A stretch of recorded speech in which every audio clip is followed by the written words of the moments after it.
All right, ready for another deep dive? Today we're heading straight into the heart of Africa.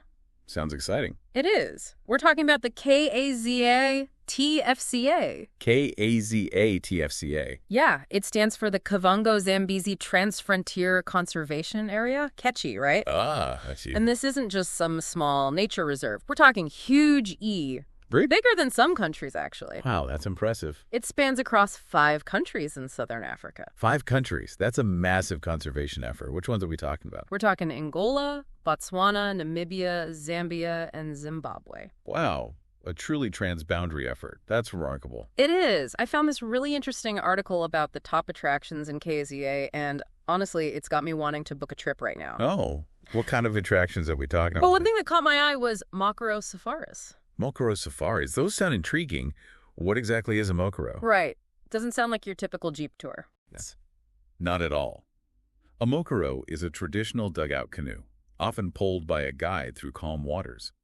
Think of it as a very intimate and serene way to experience nature. Wow, that sounds incredible. So peaceful. You definitely get some amazing wildlife photos from that vantage point. Speaking of wildlife, the article also mentions some pretty incredible bird watching in KAZA. Oh, absolutely. KAZA TFCA is a birdwatcher's paradise. Because of the diverse habitats, you get an incredible variety of birds. Imagine spotting a lilac-breasted roller with those vibrant colors, or watching a bateleur eagle soaring effortlessly above. That's what I'm talking about. So we've got tranquil Mokoro rides and a sky full of amazing birds. But there was one more thing in this article that really stood out to me. They mentioned something called wildlife-rich floodplains. What makes these floodplains so special, so important to the KAZA ecosystem? Well, the floodplains are really the heart of KAZA. They're these areas that go through cycles of flooding and drying, and this creates incredibly fertile ground. I see, so it's all about the change. Exactly. And this natural ebb and flow, it attracts huge herds of animals. It's incredible. It makes sense, right? Lots of food and water. So we're not just talking about a few lucky animals, are we? What kind of numbers are we dealing with here? We're talking big numbers. During the drier months, these floodplains become a haven for herbivores, especially large mammals. Large mammals? Like what? Give me an example. Like elephants, for instance. Some of the largest land animals on Earth drawn to these areas for the lush vegetation and, of course, the water sources. Elephants. Wow, that just paints such a vivid picture in my mind. So it's not just about finding a watering hole, it's this whole cycle of life that depends on these floodplains, on their rhythm. It's amazing, isn't it? You get these massive elephants coming to the floodplain. It's more than amazing, it's crucial. Exactly. It's not just about the elephants, though. Oh, right.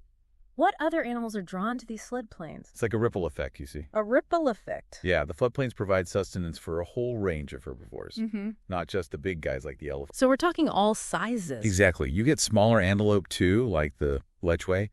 They're so elegant, uniquely adapted to thrive in these semi-aquatic environments. I'm picturing it now, this incredible diversity of animals all drawn to these floodplains. It's a sight to behold, for sure. And of course, where you have herds of herbivores, you're bound to have predators, right? Oh, absolutely.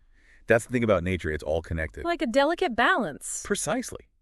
The presence of all these herbivores attracts predators like, well, you name it, lions, leopards, even wild dogs. Wow, so we've got this whole circle of life playing out on these floodplains. Exactly, and it's all thanks to the floodplain's rhythm, the way they flood and dry. It's incredible how this natural process shapes the lives of so many creatures. It really is, and it highlights why places like KAZA TFCA are so important. Absolutely. It's not just about protecting individual animals, right? It's about preserving these entire ecosystems. You got it, and that's what makes KAZA TFCA so fascinating. It's a testament to the power of conservation on a massive scale. I mean, we hear so much about the negative stuff happening in the world, the challenges facing conservation. It can be disheartening. It can. But then you have KAZA TFCA, this beacon of hope, showing that large-scale collaboration can actually work. It's true.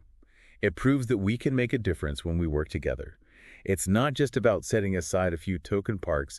It's about understanding how everything is interconnected. Right. Like you were saying, that delicate balance. It's about protecting the whole web of life. Exactly. KAZA TFCA is a perfect example of that. It really is remarkable what they're doing over there. It truly is an inspiring example of conservation in action. It makes you think, doesn't it? We started this deep dive just looking at an article about attractions, right? Right, just a taste of what KAZ has to offer. But we ended up diving so much deeper than that.